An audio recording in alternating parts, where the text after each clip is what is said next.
আজকে এই মুহূর্তে আমরা আছি স্বরূপগঞ্জ ঘাটে,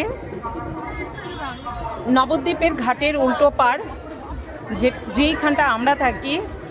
আমরা বেরিয়ে পড়েছি এখানে আজকে সবাই শিবের মাথায় জল ঢালতে যাচ্ছে, শিবনিবাস। তো সেই উদ্দেশ্যে সব পুণ্যার্থীরা যাচ্ছে, তো আমরা এসি এখানে, তাই আমরা এখানে এসে আনন্দ উপভোগ করছি। আপনারা দেখুন, এখন তো একটু ভিড় কমে গেছে, একটু আগে যেই হারে ভিড় ছিল সেটা আমি অন্য ভিডিওতে আপনাদের দেখাবো। তো ভীষণ ভালো লাগছে।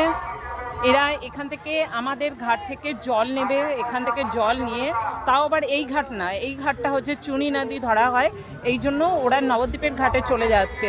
কারণ আমাদের যে নদীটা, এই নদীটা দুটো নদী মিলিত হয়েছে, সেই হিসাবে আমরা আমাদের যে পাড়টা, এই পাড়টাকে আমরা গঙ্গা বলি না। এই পাড় দিয়ে যেই নদীটা বয়ে গেছে ওটা হচ্ছে গিয়ে চুনি নদী, আর ওই পাড়ের ঘাটটা ওটা হচ্ছে গঙ্গা।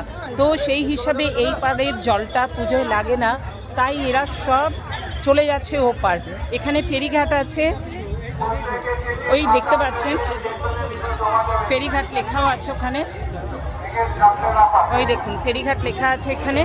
তো এখান থেকে ওরা টিকিট নিচ্ছে, কালেক্ট করছে ওখান থেকে টিকিট নিয়ে এরা বেরিয়ে যাচ্ছে। দেখতে পাচ্ছেন কি হারে ভিড়, প্রচণ্ড পরিমাণে ভিড় এখানে, মানে ভাবা যায় না এই হারে ভিড়। অন্য চলো, আজকে আমার সঙ্গে আমার এক যাও আছে, আমি আর ও, আমরা দুজনে মিলে যাচ্ছি।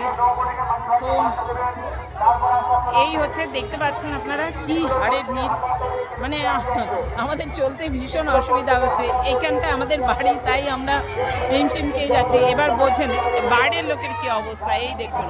হ্যাঁ হ্যাঁ, যান। আর এই ওপরে শ্রী মহাপ্রভু চৈতন্য মহাপ্রভুর স্ট্যাচু। চলুন, পরের ভিডিওতে আসছি।